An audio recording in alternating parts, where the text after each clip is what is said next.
大家好，欢迎使用小鹏看电视。今天我是拿10毫米厚的碳钢板材为例，看一个离身上的半缝。正常咱们编织呢是1分钟的时间，然后焊接预计4、5分钟。咱们今天呢动作做个分解，慢动作的编程，为了让大家呢看得更清晰一点。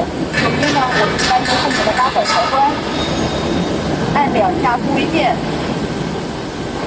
按住最前面，我们把这个速度呢稍微调快一下，按运动键，把焊枪呢调到键的上方，也定一个安全键。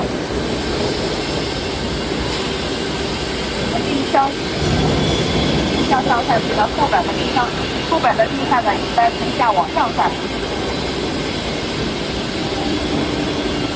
再定个安全键，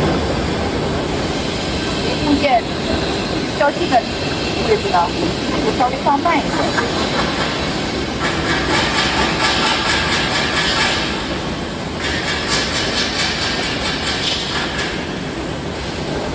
看相机较近一点的位置呢，再加 F2的焊接开始键，然后翻页，插入一个摆焊器，